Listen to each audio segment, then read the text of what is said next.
ಅವು ಇವೆಲ್ಲ ಯಾವ ಸಂಬಂಧ ಇಲ್ಲ. ಯಾವೊಂದು ಆತ್ಮನ ಜೊತೆ ಇದ್ದು ಆತ್ಮ ಸಂಘ ಮಾಡಕ್ ಸಾಧ್ಯದ, ಆ ಸಂಘ ಮಾಡುವಂತ ಏನೊಂದು ಇದದ, ಅದಕ್ಕೆ ಸತ್ಸಂಗ ಅಂತ ನಾವು ಇಲ್ಲಿ. ಹೌದಲ್ರಿ? ಈಗ ಒಮ್ಮಿಂದೊಮ್ಮೆ ಪರಮಾತ್ಮ ಸಂಘ ನಾವು ಮಾಡ್ಲಿಕ್ಕೆ ಬರ್ತದೇನು? ಪರಮಾತ್ಮ ನಿರ್ಗುಣ ನಿರಾಕಾರ ಶಕ್ತಿ ಸ್ವರೂಪದ ನಾವು, ಈ ಜಗತ್ತಿನ ಶಕ್ತಿಗೆ ದೇವತೆ ನಾವು.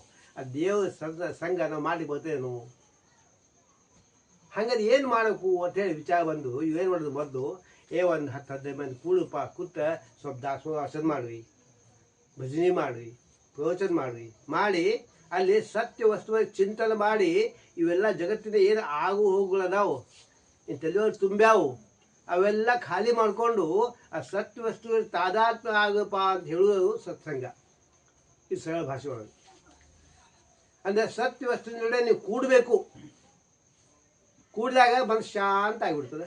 ಇಲ್ಲಿ ಬಂದಾಗ ನೋಡಿ ನೀವು ಇಲ್ಲೇನದ ಈ ತಲೆಯಾಗ ಏನೂ ಇಲ್ಲ, ಆರಾಮ್ ಶಾಂತ ಆನಂದನ ಕೂತೀವಿ. ಹಿಂಗೆ ಆರಾಮ್ ಶಾಂತ ಆನಂದದಿಂದ ಇರೋದೇ ಆತ್ಮ. ಇದನ್ನು ಪಡೆಯೋದೇ ಸತ್ಸಂಗ. ನೀವು ಇಲ್ಲಿ ಬರ್ತೀವಪ್ಪ, ತಿಂಗಳಿಗೊಮ್ಮೆ ಬರ್ತೀವಿ, ವಾರಕ್ಕೊಮ್ಮೆ ಬರ್ತೀವಿ, ಬಂದು ಇಲ್ಲಿ ಸತ್ಸಂಗ ಮಾಡ್ತೀವಿ. ತಿಂಗಳಿಗೊಮ್ಮೆ ವಾರಕ್ಕೊಮ್ಮೆ ಬಂದು ಸತ್ಸಂಗ ಮಾಡೋದು ಸಾಲ್ತದೇನು? ಬಾಕಿ ದಿವಸ ಏನು ಮಾಡ್ಬೇಕು? ಹಂಗೆ ತಿಂಗಳಿಗೊಮ್ಮೆ ಸತ್ಸಂಗ ಮಾಡಿ ನಡೀತದೆ ಅಂತ ನಮಗೆ ಯಾವ ಗುರುಗಳು ಹೇಳೋನು, ಸತ್ಸಂಗ ಯಾವಾಗಲೂ ಮಾಡ್ಬೇಕು ಹೇಳ್ತಾರೆ. ಹಾಗೆ ಯಾವಾಗಲೂ ಮಾಡೋದಂದ್ರೆ ಹೆಂಗೆ? ಮತ್ತೆ ಮುಂದಿನ ಪ್ರಶ್ನೆ. ಇದಕ್ಕೆ ಇದು ಸತ್ಸಂಗ ಅದ, ಇದು ನಮ್ಗೆ ಯಾವ ಮಂದಿ ಇಲ್ಲಪ್ಪ, ಯಾವ ಇಲ್ಲಪ್ಪ, ಏನೂ ಇಲ್ಲಪ್ಪ, ನಾವು ಒಬ್ಬನೇ ಅದನ್ನು ಮನೆಯೊಳಗೆ ನಾನು ಸತ್ಸಂಗ ಮಾಡ್ಬೇಕಾಯ್ತು. ಏನು ಮಾಡಬೇಕು? ಸತ್ಸಂಗ ಅಂದರೆ ಸತ್ಯ ವಸ್ತುವಿನ ಸಂಘ ಮಾಡೋದೇ ಸತ್ಸಂಗ. ಇಷ್ಟೊತ್ತ ಸ್ಪಷ್ಟ ತಿಳ್ಕೊ ನೀವು. ಈಗ ನೀವು ಇದ್ದಾಗ ಒಂದು ದಾಸೋಹ ವಾಚನ ಮಾಡ್ರಿ, ಮನಾಚ ಶ್ಲೋಕ ಅನ್ರಿ, ಭಜನೆ ಮಾಡ್ರಿ, ಧ್ಯಾನ ಮಾಡ್ರಿ. ಅವಾಗ ಎಲ್ಲಿರ್ತೀವಿ ನೀವು? ಸತ್ಯ ವಸ್ತುವಿನ ಜೊತೆಗೆ ಇರ್ತೀವಿಲ್ಲ. ಅವಾಗೇನು ತಲೆಗೆ ನಾವೆಲ್ಲ ಹೋಗ್ತಾವಿಲ್ಲ. ಹಂಗೆ ಮನೆಯೊಳಗಿದ್ದು ಮಾಡೋದು ಸತ್ಸಂಗ. ಈಗ ಜನರ ಕೂಡಿ ಮಾಡೋದು ಅದು ಸತ್ಸಂಗ. ಅದನ್ನು ಮನೆಯೊಳಸದೆ ಸತ್ಯ ವಸ್ತುವಿನ ಸಂಗತಿ ಮಾಡ್ಕೋತ ಭಜನೆ ಧ್ಯಾನ ಮಾಡೋದು ಇದು ಸತ್ಸಂಗನೇ.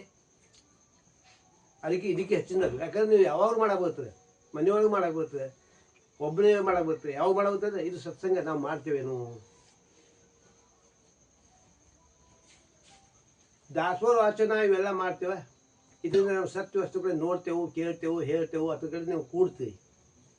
ಆತ್ಮನ ದರ್ಶನ, ಸ್ಪರ್ಶನ, ಸಂಭಾಷಣೆ ನೀವು ಮಾಡ್ತೀವಿ. ಈಗ ಮತ್ತೆ ಮುಂದೆ ಹೋಗ್ತೀವಿ ನಾವು. ಈಗ ನೀವು ದಿವಸ ಭಜನೆ ಎಷ್ಟು ಮಾಡ್ಬೋದು?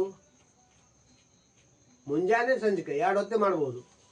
ಅದಕ್ಕೆ ಹೆಚ್ಚು ಒಳಗೆ ಪ್ರಪಂಚ ಜಕ್ಕೊಂಡು ಹೊಂಟಿರ್ತದೆ, ಅಥವಾ ಹೋಗಬೇಕಾಗ್ತದೆ, ಪ್ರಪಂಚ ಮಾಡಬೇಕಾಗ್ತದೆ. ನಾವೆಂತೂ ಯಾವಾಗಲೂ ಸತ್ಸಂಗ ಮಾಡ್ವಿ, ಯಾವಾಗಲೂ ಒಂದು 24 ತಾಸು ಸತ್ಸಂಗ ಮಾಡ್ವಿ. ಅಲ್ಲಿ ಹೆಂಗೆ ಮಾಡೋದು?